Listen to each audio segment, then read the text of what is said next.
Welcome to the Fitness Oracle, where we have real conversations with real people just like you, with real stories just like yours. And this is one of their stories. I am your host, John Katsavos. My guest today is Sheila Carroll MD from Sheila Carroll MD Coaching. She is a board certified pediatrician and obesity medicine physician, as well as a life and weight coach.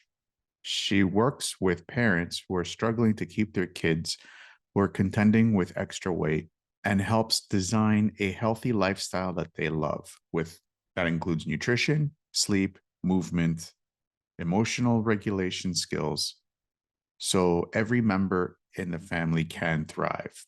She also focuses on improving overall health and well-being for everyone in the family, not just the weight of the child.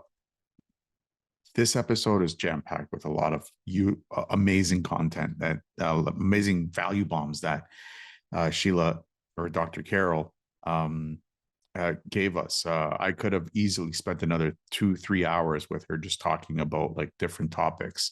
But in this episode, we focused mainly on modern food in versus the ancient human body that we have, and how it's kind of creating a rift between the two.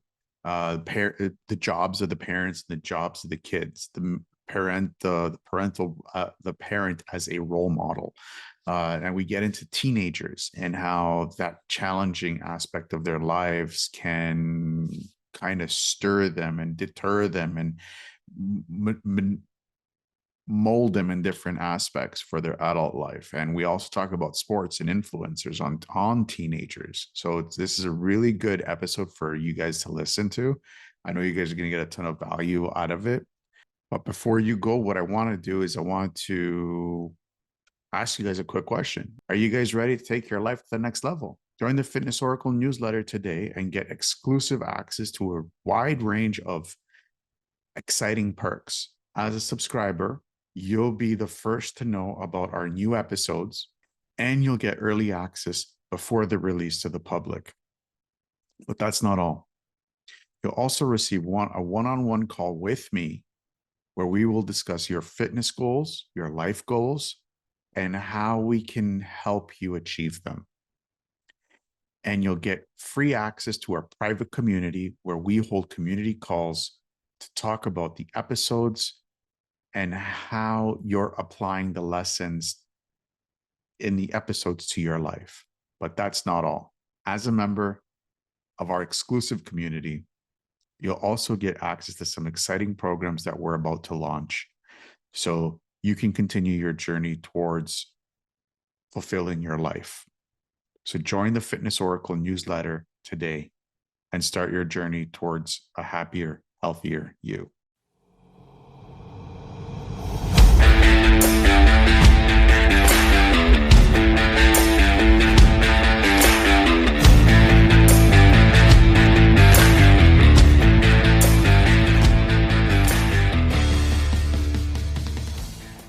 Sheila, welcome to the show. Thanks, John, for having me. How's Maine? I've never been there before. Oh my gosh, Maine is lovely. It's a lovely place to live.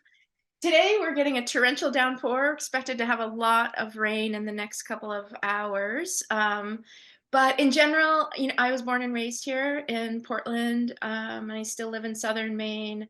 But we're right on the water. We're not far from the mountains. We've got a ton of nature and space, and I just love it. I love it here. I feel at home here. So That's awesome. yeah, That's you should awesome. visit. It's so good here. One day I will. Yeah. One day I Yeah. will. I always ask my guests when I first kick off the show, what got you interested in this line of work that you do? Two things. I think I'm a pediatric doctor, so I've been a physician for 23 years. So I've always been interested in children's health, helping children, helping families, um, and and at the same time, I've been a person who's struggled with my own weight, and came to coaching a few years ago. Found coaching a few years ago, and found that to be number one, a solution to understanding why I was overweight, helping me lose weight, helping me maintain my weight loss, and help me kind of up level every other aspect of my life as well. So, trying to combine pediatrics with coaching is a little challenging because coaching requires the ability to think about your own thinking, that meta skill of thinking of your own thinking, that requires a developed prefrontal cortex. And our kids do not have a developed prefrontal cortex. That's something they will have down the line, and they're getting it more and more. But for all humans, it's not fully developed until 25 or 26 years old. So asking a child, even a teenager, sometimes to really have the ability to think about what they're thinking about, because with coaching, what we're really doing is looking at our thoughts. What thoughts are we just having? Because we all have very automatic thoughts. Like the neuroscientist experts tell us, we have about 60,000 thoughts a day. So it's just this super highway of thoughts coming from our brains. Not all of those thoughts are accurate, true, believable, helpful in any way to us. Sometimes they are. Sometimes they're great thoughts that we want to latch on to, but sometimes they're not.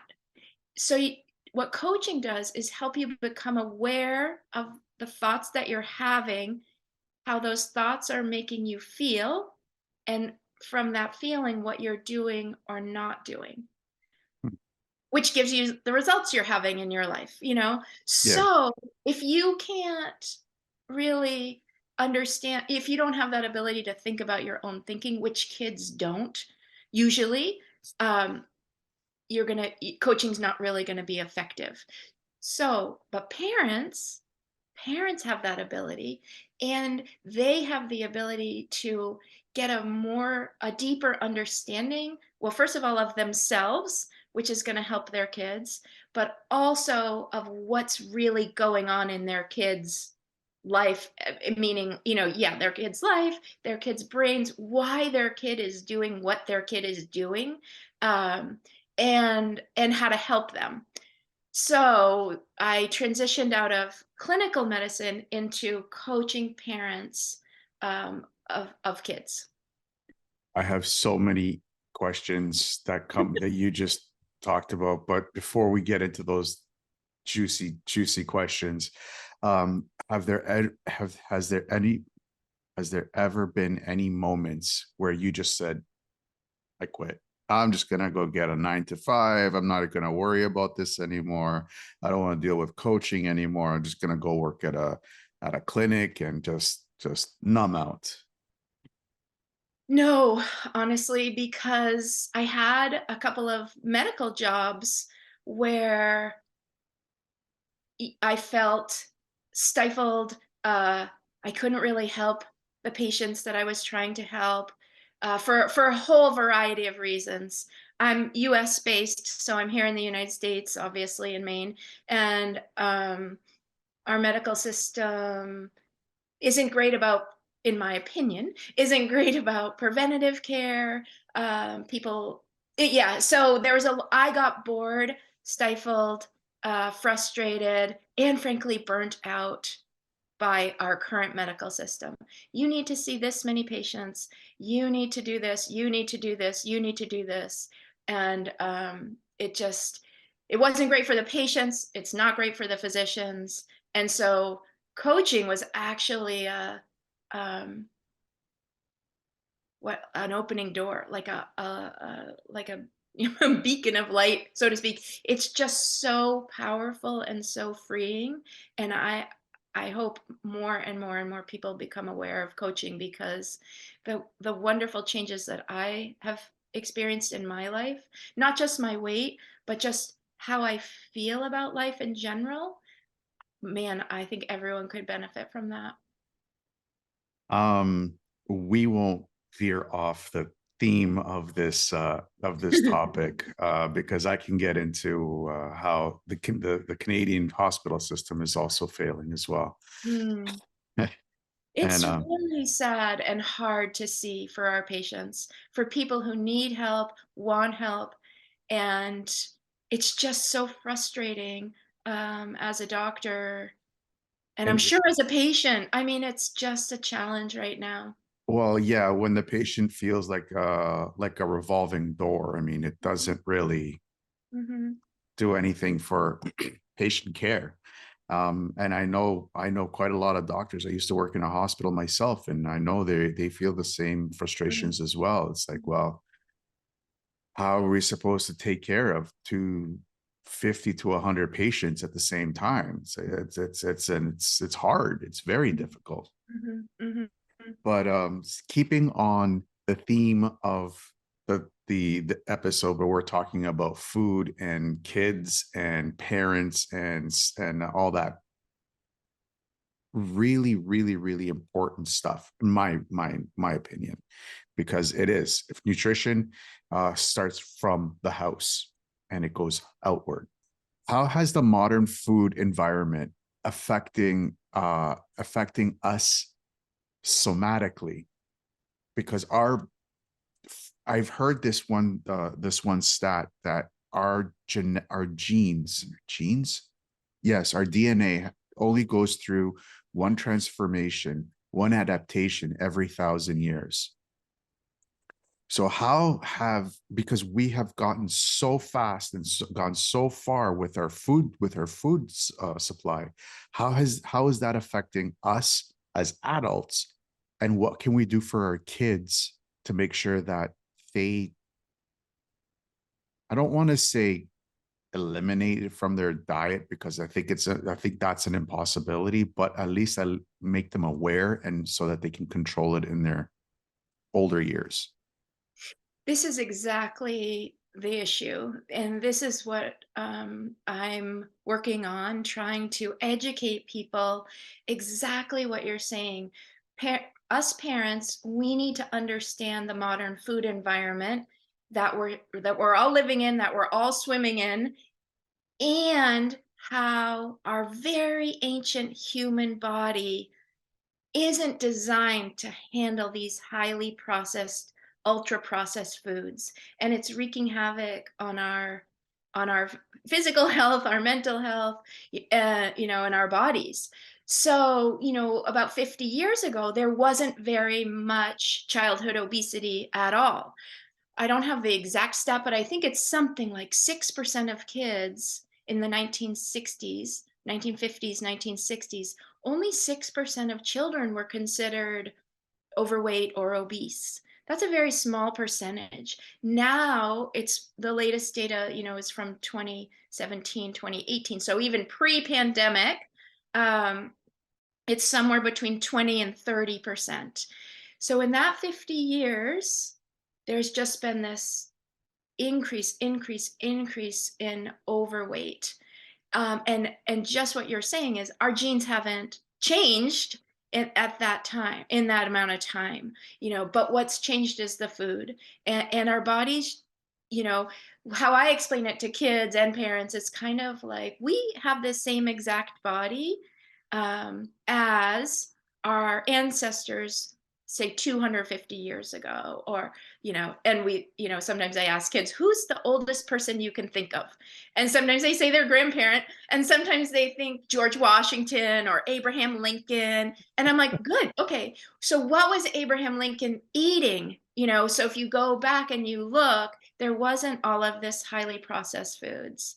And so what's happening is these foods that are designed by businesses in a lab somewhere to make money for their company, they're not designed for our health, right? That's the first thing that I think you can educate your kid to that. Kids are they don't like being tricked. They're very savvy to that. Like, oh, okay, so for example, Doritos, my son loves Doritos. But what I say to him is like, yeah, they taste really good, and they're very easy to eat and overeat, obviously.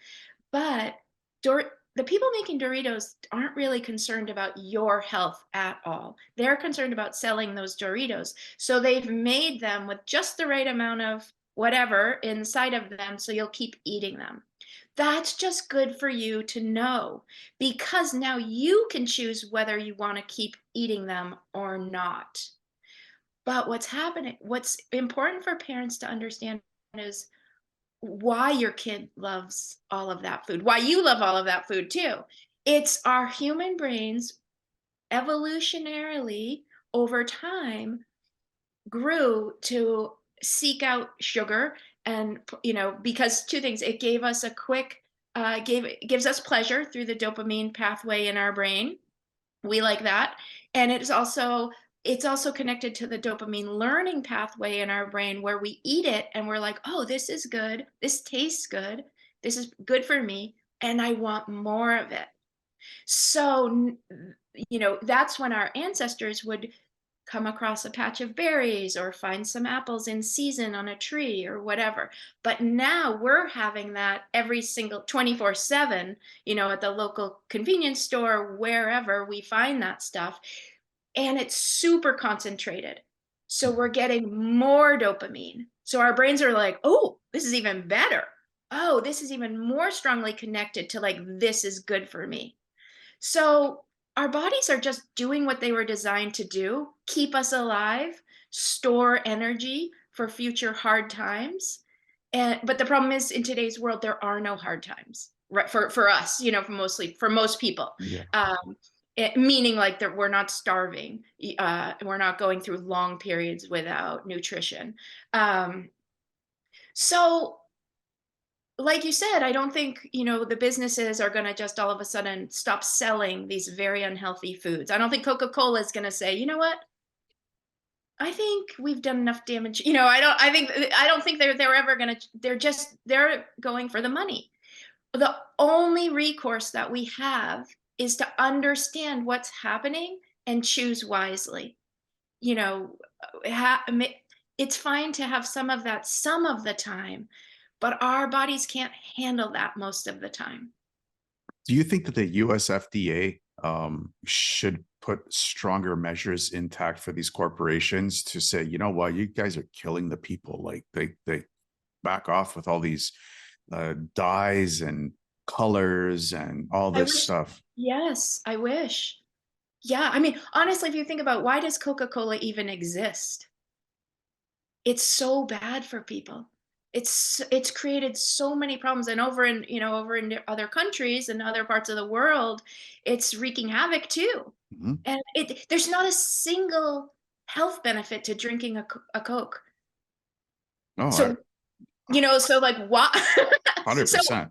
but it's just for the it's just money. This Yeah. is this is you know this is what we're facing. So this is what parents are facing. And not to mention all the marketing that goes towards kids. And this is the water that all parents are swimming in, myself included. I have an 11-year-old son, Theo, and he loves all those things. Um, and it's a challenge to constantly be trying to figure out how to navigate the system. But what I think we need to do, kind of what we do already for drugs and alcohol with our kids, cigarettes with our kids. We start when they're young, providing education to them. These things aren't healthy for you, you know, and over the long term, if we or you keep eating them or using them, your body may probably have some changes, metabolic dysfunction that you might not want to have. And so it's kind of like the same thing, smokers, you can smoke for 20 years, you might never develop cancer. You might never have a problem. It's probably not great for your body physiologically, but you might never, develop that problem. You can eat, these foods. You might not get overweight even. You might not even ever develop a weight problem, but it's still not good for you metabolically. Sometimes I see parents with kids who are thin and very thin, and average weight or normal weight kids, and their kids are eating all of these highly processed foods. But sometimes parents don't see that as a problem. because their kids aren't having a weight problem, or they're not having a weight problem yet. But still, those foods are not good for those little kids' bodies' metabolic health at all. Playing devil's advocate just a little bit here. Yeah. There's a lot of people in America and in Canada, and I'm sure around the world, where the parents, they're working like two jobs just to make ends meet, both parents. It's like, where are they going to find the time to cook a healthy meal and prepare it properly and do all this and do all that? It takes time to make a meal. So from I agree with you. I agree that, you know what, food starts at the home, and it's the parents' responsibility to make sure that the kids are eating properly. But when both parents are working two jobs just to make ends meet, it can get very difficult. I 100% agree, and I empathize. And I'm only parent. I'm a single parent to my son. His dad lives in a different country even. So when I used to have my clinical job, sometimes I would work 24 hours in a row, and it's hard to come home and cook. And I get it. And it's expensive to shop. It's a pain. One thing that I don't like is going to the grocery store so frequently. It's much easier to buy stuff that you can just keep in your cabinet and use. I don't like going to the grocery store all the time. However, this is just a choice and a decision and a priority that we have to make. You have to say, like, well, what's going to be what are going to be the results of what I'm doing right now, and for my child, for my family, for myself. And I think that that's a it's just a s- it's a s- you have to start somewhere and inch your way, one little step forward, one little step forward. What can I do today? What can I do? How can I do this? Can I spend an hour, can I find an hour somewhere prepping vegetables or prepping dinner? Also, like, a good tool is meal planning. I think that helps super Mhm. busy parents eat well and stay true to their goals. Plan your meals in advance, and that way you already know what you're going to have for dinner. So when things go sideways at your job and you're like, oh my gosh, now it's 6 o'clock and I'm late and the kids are this and here, you're already like, okay, no, I've planned, we're having, roasted chicken or whatever. And then you follow your plan instead of getting takeout, or veering off for a more comfort food, or a less healthy choice, so to speak. It's not easy. I 100, and this is the problem. This is why we're at where we're at. And the other, it's just so much easier to get takeout, or go through the drive-through, or buy the processed foods that can sit in your cupboard. So I agree, it's not easy, but we need to do it, and we have to make it a priority for the health of our kids, to prevent problems for them down the line. And Mhm. also for ourselves, like, to keep ourselves healthy as the parents, and help our kids. At what point does it become um, important for the kid to say, you know what, mom or dad, um, I want a home cooked meal? At what point does that come into play? That would be wonderful if kids would do that. They don't. Um, They don't. I haven't quite figured out how to get my son to that place yet. But this is we just went on, it was just school vacation, so we went to visit a close friend of mine down in South Carolina, and she has a son too. But because we were kind of on vacation and having fun, we ate out a lot. And after like 2 days of that, I was just like, ugh, I wanna cook something like that's gonna really taste good and make me feel better after I eat it. But my son was not really ready for that. He was loving all the things, out. And so I don't think we can expect our kids to do that. Some kids might be able to do that, but not every kid is going to be able to do that. Um, and I think what we're really trying to go for, what I think is the one of the goals of teaching your kid about nutrition. And yes, it's nutrition, but it's also like healthy habits. A healthy lifestyle is nutrition, sleep, getting good sleep, moving your body, and also learning emotional regulation skills. So this it's nutrition is so important, and but also all of these other things are also super important too. But what I think is the best approach is teaching your kid, teaching your children what you want them to learn over time and developmentally as their brain matures, from 10 years old to 14 years old to 16 years old. What we really want for them is to want to live a healthy lifestyle. I have so many parents say to me, "How do I get my kid to eat more vegetables?" Or "How do I get my kid to stop vaping?" Or, "How do I get my kid to get off his phone?" And the more important or the bigger question is, how do we get our kids to want to stop vaping? How do we get them to want to exercise, to want to go to bed on time, And so that speaks to intrinsic motivation. And what that depends on is helping the child or the teen or the adolescent understand that the choices that they're making are are tied to the consequences or the results that they're going to experience. For example, if you stay up until 2 a.m., the next day, and maybe 2 days or 3 days after that, you're going to be tired. And so helping them understand, do you like feeling tired, or do helping them understand that their choices and the consequences of their choices. And a lot of that is trial and error. They're going to have to make mistakes, quote mistakes. And as parents, we have to allow them that autonomy.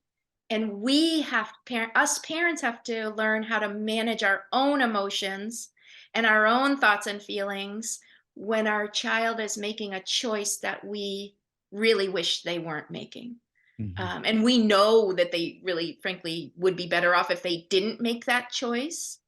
But we have to figure out a way to stay connected to them, be supportive of them, have empathy for them, allow them to go through that learning curve, but yet keep on with our message of, I'm here and I'm going to educate you as to what I think is the healthiest, the way for you to stay the healthiest and happiest as possible. Speaking of education, at what point do the schools play a role in this? Because the kids, for about, I'd say, like just about a third of the day, they're in class. Well, they're supposed to be in class and supposed to be learning. Um, Food and concentration are go hand in hand, first and foremost. And if you see some of the foods that the cafeterias serve, I don't know how it is in America, I don't know how it is in Maine, but I know here, Bad. yeah, here it's terrible. Here Yeah, it's same. terrible. Like you Yeah. can get like deep fried chicken fingers at the high school right across from Mhm. in the cafeteria. Mhm. So at what point does the education system have to come in play and say, you know what, for at least one meal you're going to get a good meal, just so you can focus and concentrate on your studies. Well, that would be wonderful, but here we're back. We're right back to the same question: who runs at least in the United States, like the government funds the public schools, Same and here. the government chooses what foods they're going to supply, or I think the school systems have some wiggle room in that, but there's all of these policies that support the food systems in the school. So you have, like, I think it's the USDA, and I am really not an expert in this kind of thing, but for example, who's ever making the food regulations, the food pyramid or the my plate. Now they have my plate. But they're the same people who are subsidizing the farmers to make corn, grow corn, which is immediately turned into high fructose corn syrup.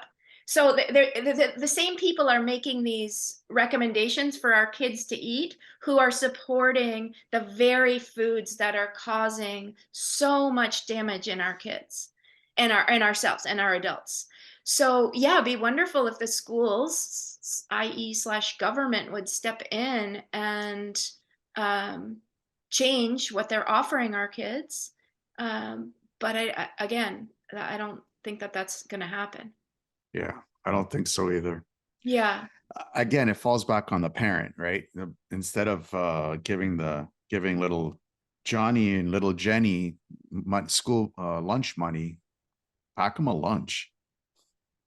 Yeah, that would be great. And then, the same thing, my son is now at this age where he bikes around town and he's, in school and he can choose, foods on his own. Um, and it's just, so it's for me, I've decided I don't want to be so controlling of him. You can't do that. I'm telling your teachers, I'm telling the school, they can't serve you. I am allowing him to make these choices and I'm trying to educate him. I am educating him. You know, I can't tell how much is Sometimes yesterday I saw him with a big snow cone in his hand because it was Little League opening day here in America, or at least in our town yesterday. And, they had a Little League game. And then to quote, celebrate, they gave the kids free tickets to a food truck. And one of the most popular food trucks there was the snow cone thing. So it's just ice with sugar, a multicolored dyed sugar. And I can tell you there's 250 kids, probably 200 kids chose that food truck, Of course. And so that's not the government. That's our society. That's our culture. That's our culture thinking food adds fun. Like sugary foods is a reward. Oh, it's a treat. This is going to make opening day. This is going to make Little League opening day even better, you know?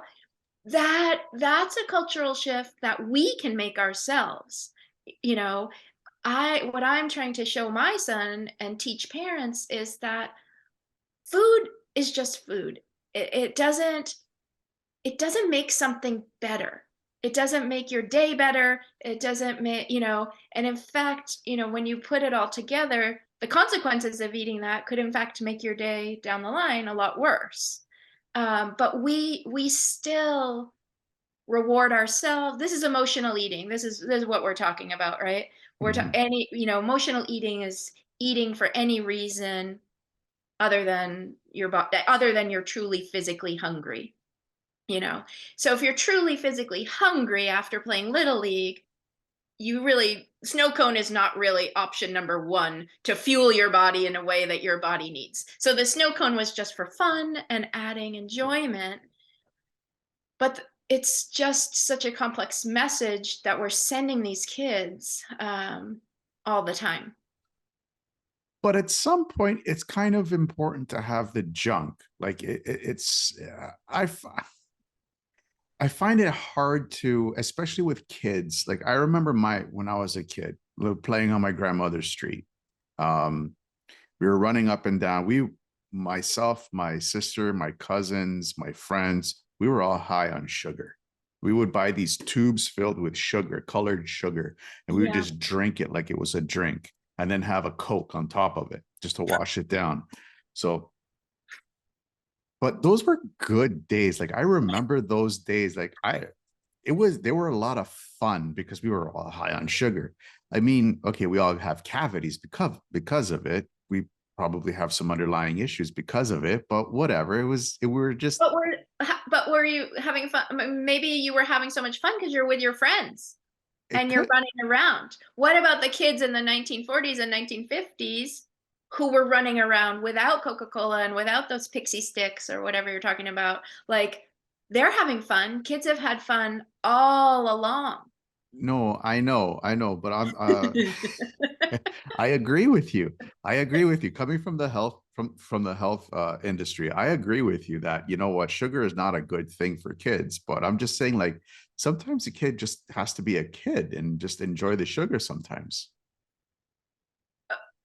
Okay, so there, that thought that you're having, that you're tying being a kid with eating sugar. It's like, just be a kid, just eat sugar, just let them have fun. I that and that thought is really not a truth. It's not a fact that to be a kid you need to eat sugar. And I'm not advocating we take all of our sugar away from kids, or we clamp down 100% and refuse to let them eat any of that stuff. But what I am saying is, and here in America at least, we have 20, we'll go with the low end. 1 in 5 kids is overweight slash obese. Mhm. And we're not talking about, I don't care about the way your child looks or their physical appearance, but it's what's going on inside their body. That it's metabolically, the metabolic changes that are going on that are leading to that extra weight gain. Those are dangerous over time for your child. And so, kind of lost my train of thought there, but sorry,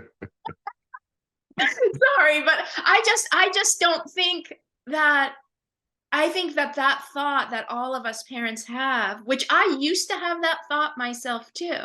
Like, "Oh, it's just kids, let them have fun, whatever." Yes, but is there a way to have fun with every day without this kind of you know harm that we're causing our kids? That's what I think is, it's just important for parents to know that down the line, over time, the food choices, they are creating harm in the vast majority. I mean, look at the adult populations, you know, and and they started as kids, Yeah. even these kids who are thin. So it's really not about weight, it's about health. And that's what I'm saying to people all the time. Like, we can just take weight, we can take BMI off the table. I don't care. It's not about the size, it's not about the what you look like. It's about how you feel, number one, and your long-term health, and preserving that for our kids.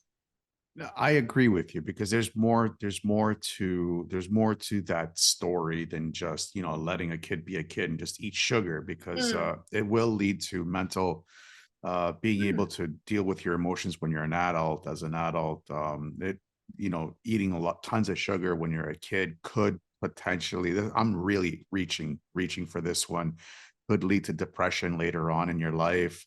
I'm really reaching on that one. I have nothing to base it on. I have no studies to base it on. I'm just thinking of all the damage that the sugar is doing to neural pathways in the brain. There's a lot of bad stuff that can happen. I'm just trying. I look at my two nephews, for example, and they're two different boys. Okay, same parents, two very different boys. One, the older one, he likes his sugar, but he would rather go for a healthy snack. The younger one only wants sugar.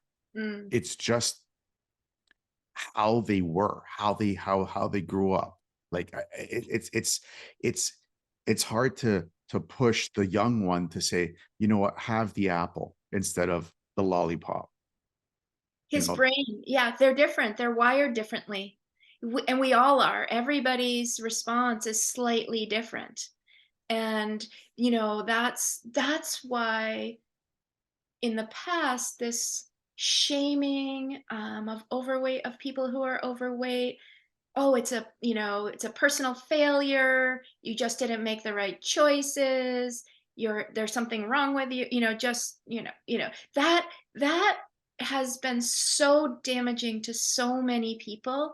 And because it's just not true. All of our I am the same way. I'm one of 5 kids, and I was eating the same thing as my brothers and sisters, and, for example, just one of my sisters remained very thin her entire childhood, and I was not. I was overweight as a 10-year-old, and we're same family, same parents, and our bodies are just wired differently. Um, and so we have to accept, or we have to recognize that. And I don't know if you've read anything by Gary Tobes. No. He's written some really wonderful books, but he uses this phrase, "Those of us that fatten easily," and I Mm, kind of really like that because it there are a group of people that would eat something and their body is predisposed to store that extra energy as fat, whereas somebody else can eat the same thing and not gain weight. So that's another thing to just become aware of. Oh, I think I am a person who tends to gain easily. It's kind of like you have to look at that like, oh, I'm a person, my final adult height is 5'1". I wish it wasn't. I wish I was 6 feet tall, but I'm not. I'm short. mm, And so I just have to, okay, so how do I work with that? Oh, I have brown hair. I have brown eyes. These are things I accept about myself.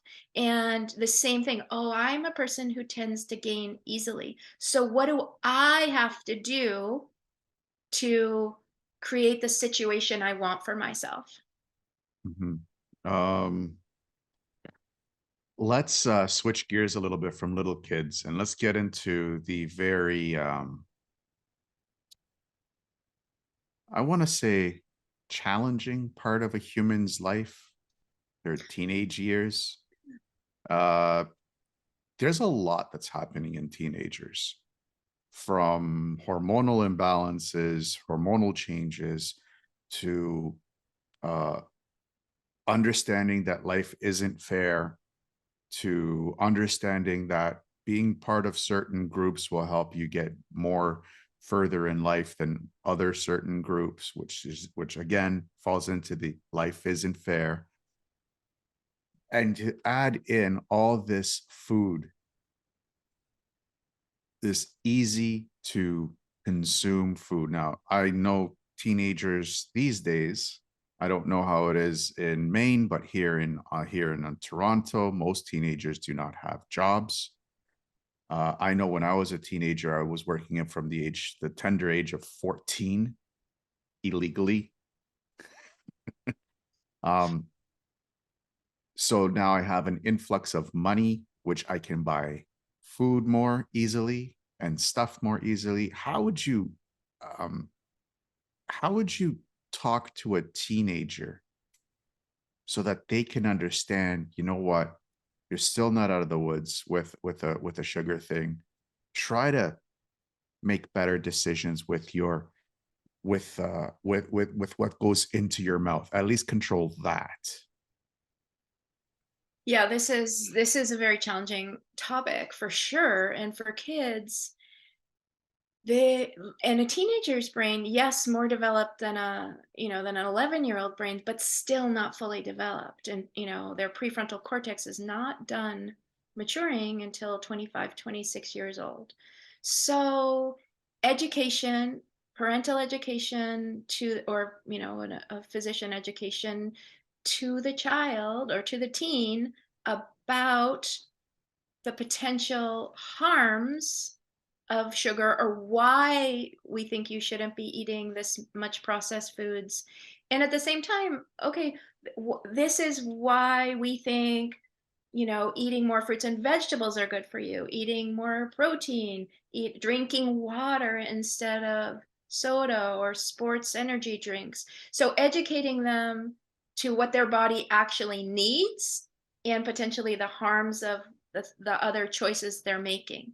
I also think, educating them to why they're kind of craving might be the wrong word, but why their brain is suggesting to them to stop at the convenience store and buy the candy, you know, and that our brains are wired for sugar. We're wired for that dopamine hit, but we can override that. And and and and that's the way we are going to create health for ourselves, stay healthy. Um and sleep is so important for teenagers. Most teenagers are not getting enough sleep, and when you're not getting enough sleep, your body has some hormonal changes that actually make you hungrier for kind of less healthy food, so to speak. So just I think it's just health education on all of these things, and kind of like we said before, the same thing we do for alcohol and cigarettes and drugs with our kids. We're educating them, and then they are going out into the world by themselves and they are making their choices. Um, and so we as parents stay connected to them, stay understanding, stay curious about why they're making the choices, and help them make the connections between the choices that they're making and how they're feeling in their body, how things are going at school, their relationships with their friends and teachers and coaches, um, and trying to help them connect, what they're choosing to do with how the experience of their life is going. You said something there, and I want to touch up on this a little bit deeper. It brought up the thought of when you said energy drinks. I remember when I was a teenager in high school. I apologize, my camera's acting up right now. That's totally fine. I was thinking it was my problem because of just getting a ton of rain right now. No, it's my camera. My camera Okay, is just being bad. no problem. um, when I was in high school, I remember looking. Gatorade had just come out, and I think it was the head coach of the Miami Dolphins had created it, and he created all of these amazing studies and this and that, and how great Gatorade was. Um, and we just find out later on it was just sugar and water with Mhm, food coloring. mhm, mhm. So how do we I don't want to say how do we protect the teenagers, because at that stage in a teenager's life, I don't think he can protect anybody. Well, this is the problem. So, the educate them that, so, for example, the American Heart Association, CDC, Center for Disease Control, the daily recommended amount of grams of sugar for someone who's 2 years old to 19 years old, or into adulthood, is 24, 20 to, or 25 grams of sugar total in one day.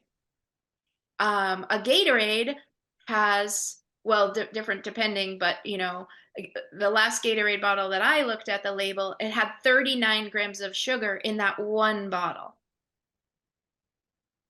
And that doesn't even talk about the dyes and all the chemicals. And so yeah, it's called Gatorade, I think, because the Florida Gators, which is the Yeah, Florida, like, one of the yeah, college teams. Yeah, and yeah. those football players are out in the Florida sun exercising, 8 hours a day in preseason, I think, and then they develop this drink with electrolytes and sugar to kind of keep them hydrated and keep them going.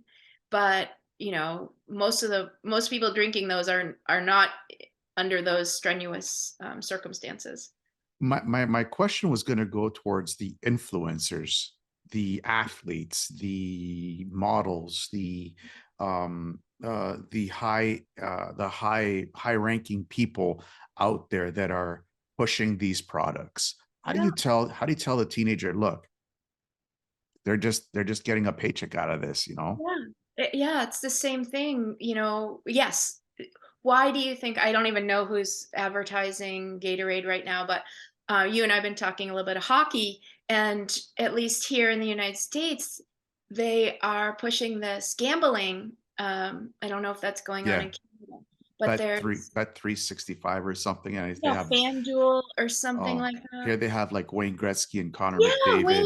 Like, Gretzky, come some of on. these idols, like, oh my gosh, why are you telling people to gamble? I mean, it's just it's so disappointing, honestly, to tell you the truth.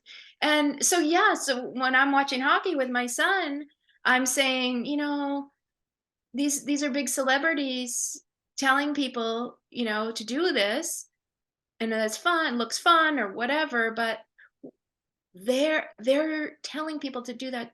They're just getting money. They're just getting paid. It's just money in their pocket.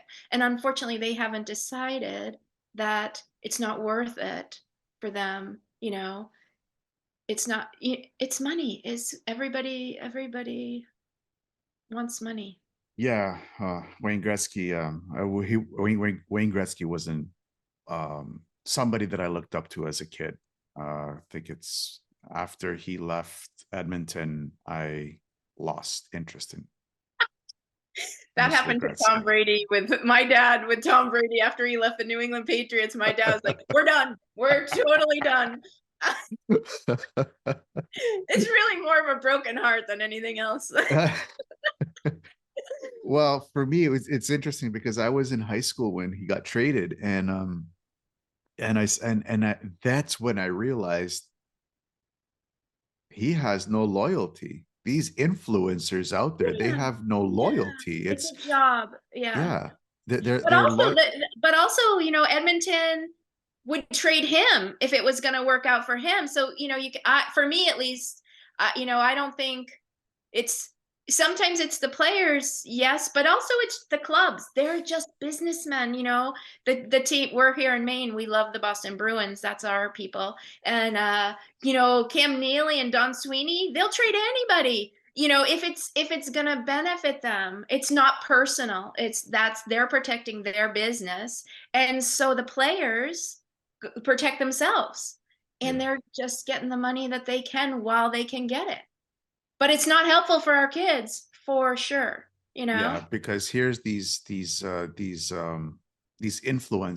and Yeah, these kids are they fall in love with the influencer. They do. It's 100%, it's human 100%. nature. Yeah. Um, and it's sad. And for me, it was heartbreaking to see Wayne Gretzky leave the Edmonton Oilers to go to the LA Kings, and I realized there's no loyalty in this world anymore. There isn't. There really isn't.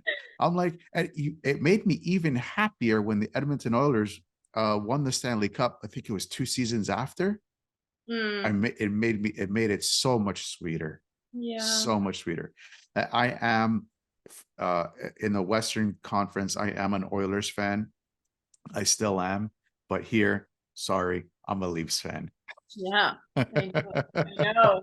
Congratulations, by the way. Thank you. Well, we'll see. We'll see if they play the way they played last night. They're done. They're Well, done. they made it through the first round, so that's so good. Yeah. Yeah. Yeah, this is the problem. So this is what parents are are struggling with. And um I think for me, I'm just at a place where I accept that you have to come to some kind of acceptance of the world that we're living in.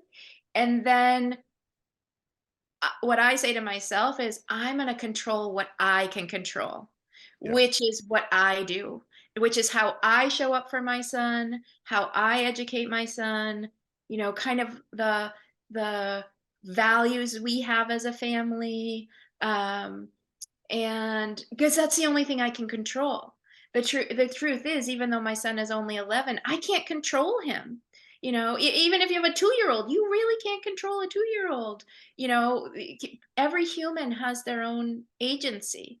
So we can influence them, we can guide them. We want to be kind of the co-pilot to but they're really the pilot of their own life. That's Um, so and true. and accepting that, and accepting that actually is so powerful for the parent too. It's very freeing. And you're not like, fine, I accept it. Do whatever you want to do. That's not what we're saying. What we're saying is like, okay, my son or my daughter, they're on their own journey. I'm gonna support them, stay connected to them, stay loving them, stay helping them. And I'm going to be watching and seeing what they do and who they really are and letting them live their life. Mhm. Amen to that. Amen Mm. to that. We are coming close to the end of the show. And these are the 7 or 8 questions I ask all my guests. And I just like to get your perspective on these 7 or 8 topics. With the increase in people suffering from depression from the past 2 to 3 years of the uncertainty that we've been living through, what would be the one thing that you could tell them to keep their hopes up?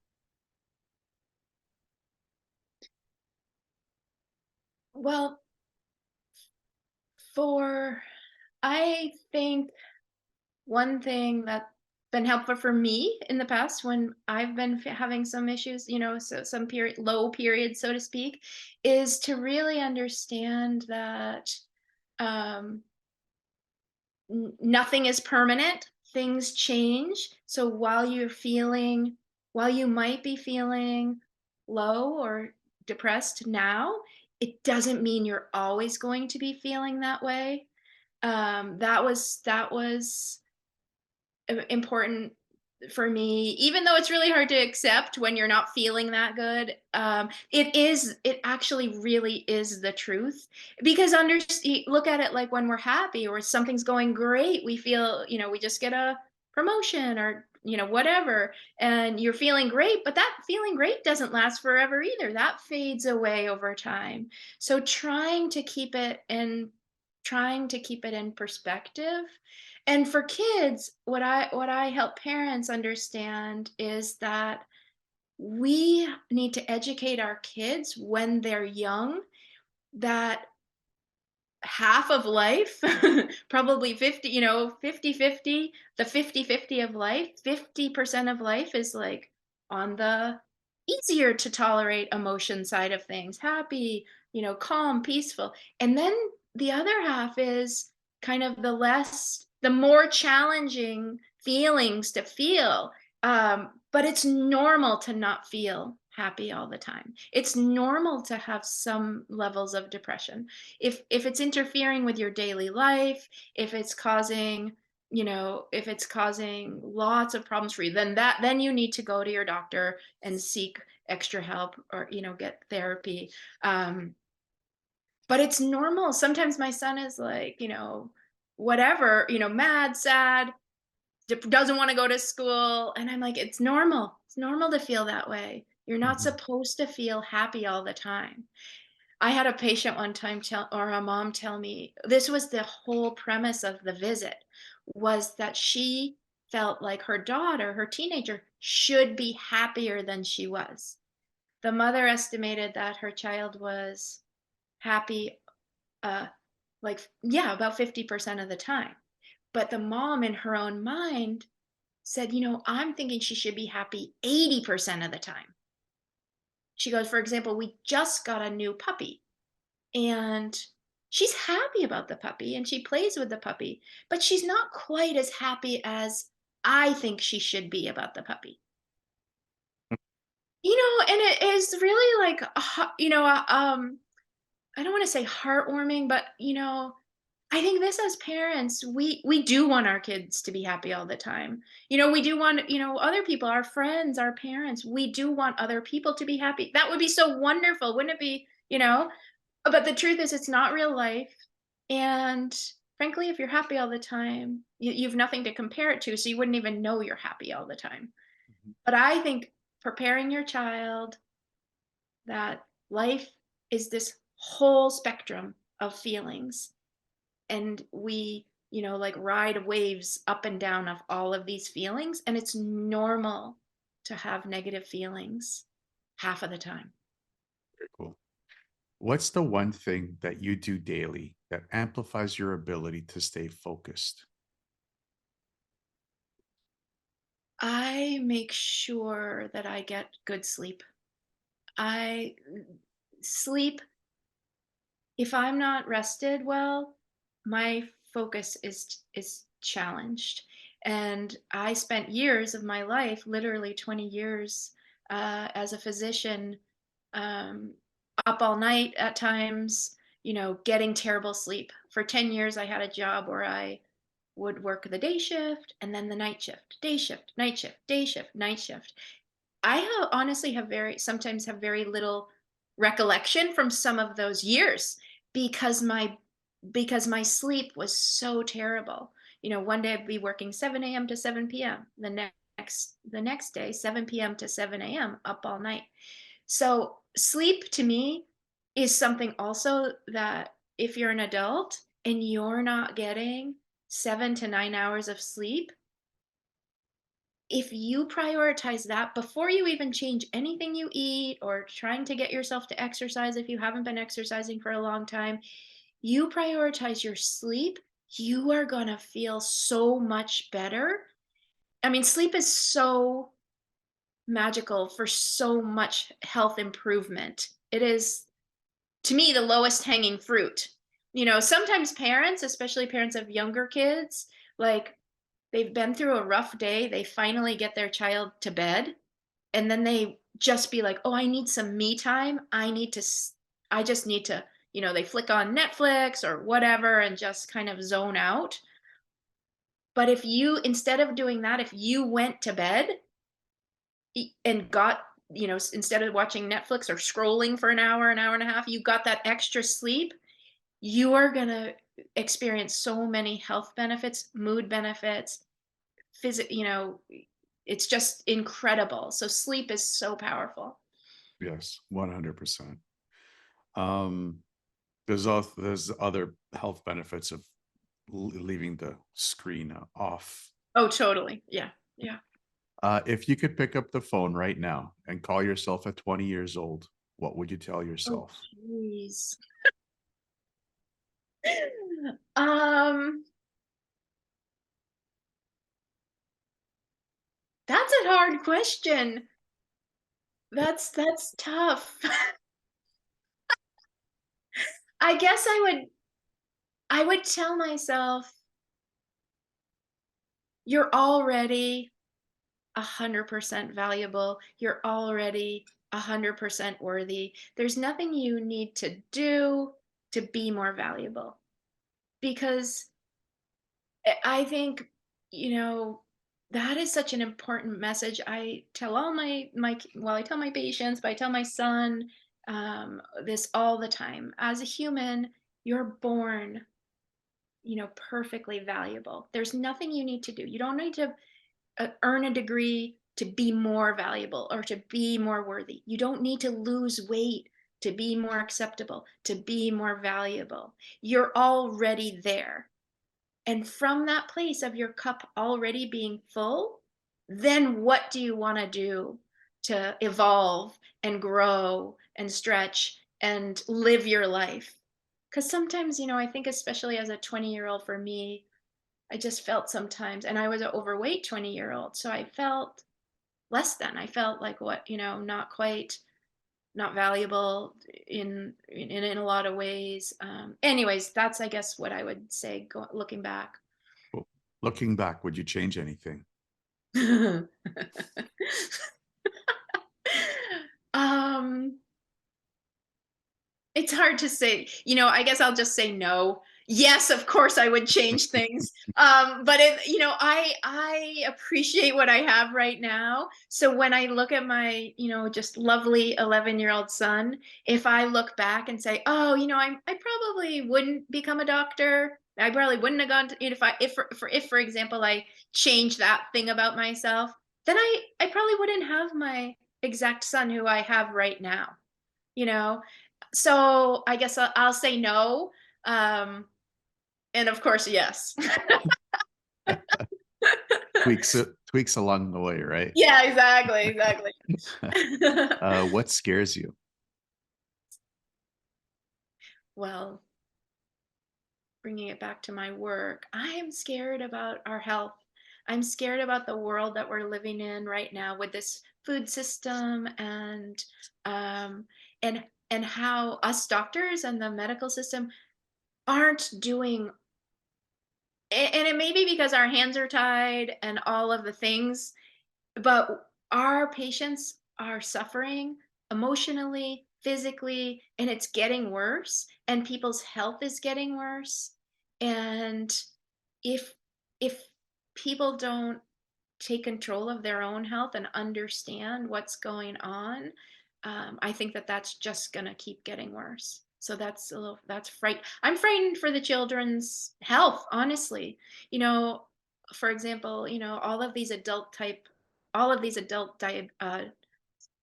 diseases, type 2 diabetes, fatty liver disease, heart disease, high blood pressure, sleep apnea. These are things we used to only see in adults, but now they're shifting down to younger and younger ages because of the lifestyle.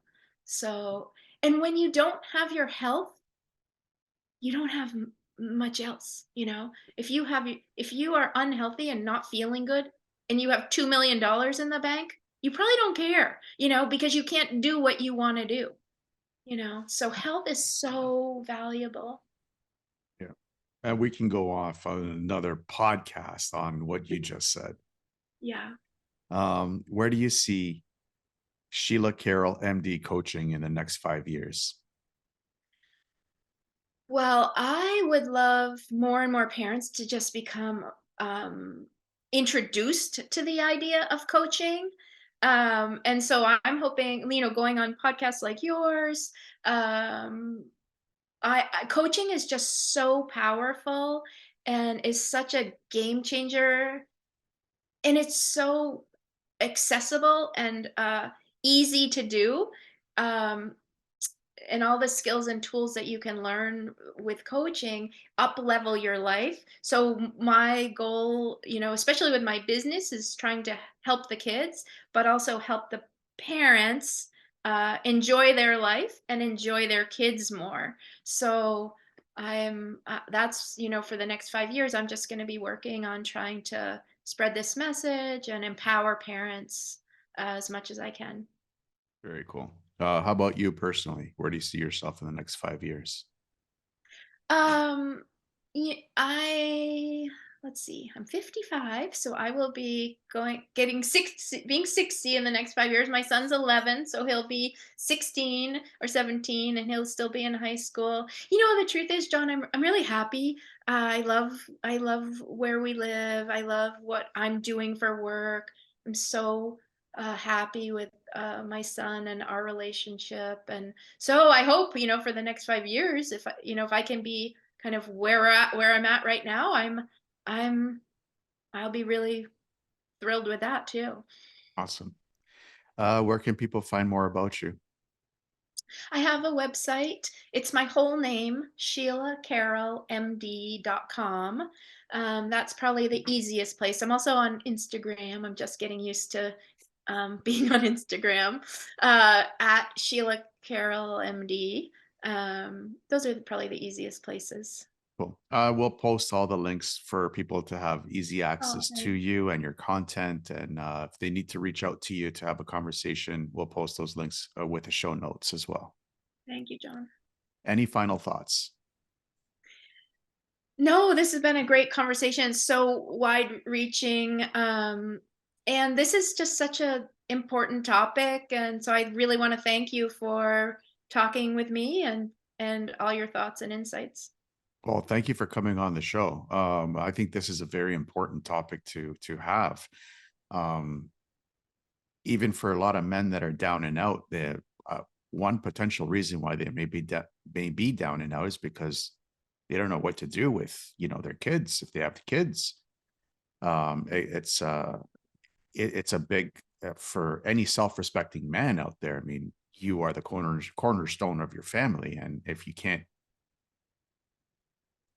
support your family, what kind of, for me at least, what kind of a man are you? And if that's weighing down on you, to have a conversation with you, for us to have this conversation, just to bring it up to the forefront, maybe it might help another man to say, you know what, maybe I need to get at least the food part. Maybe that's the thing that I need to control. So I think I admire you for coming out and talking about this topic, because like I said, it is a very important topic to have, to an important discussion to have. So thank you so much for coming on the show. I really appreciate that. Thank you, John. Thanks. Going through hard times is just a test. What you need to know is that when you get out of whatever you're going through, you will be stronger than ever before, and you don't need to go through it alone. Always know that you are not alone. Stay tuned for more real people with amazing stories that are just like yours. Until then, to everyone out there listening, I wish you a good morning, good afternoon, or good night, wherever you may be in this crazy world. Hey guys, John from Resilient Reboot Productions and the Fitness Oracle. I just wanted to thank you for watching this episode, and I really do hope that you enjoyed it. Please don't forget to subscribe, hit that bell, and share this episode if you are watching this on YouTube or on Rumble. If you are listening to this on iTunes, Spotify, Google Podcasts, Breaker FM, or whatever streaming service that you may be using, please give us a 5-star rating and a positive review, as it will help us reach out to more people that are suffering from mental health issues. Now, if you haven't done so already, I am offering access to a free weekly newsletter that we send out every Sunday, and it's jam-packed with podcasting tips and health and wellness tips to keep you balanced in the podcasting and content creating space. So if you haven't done so already, sign up to this free newsletter. It's totally free, and it also gives you access to the Fitness Oracle private community in Mighty Networks, where we talk about this episode. We talk about how you have implemented these lessons that you've picked up in your life and how it's impacted your life. And we are working on a lot of great other programs and support systems for you guys to be able to access. So if you haven't done so already, sign up to the newsletter, and I'll see you guys on the inside.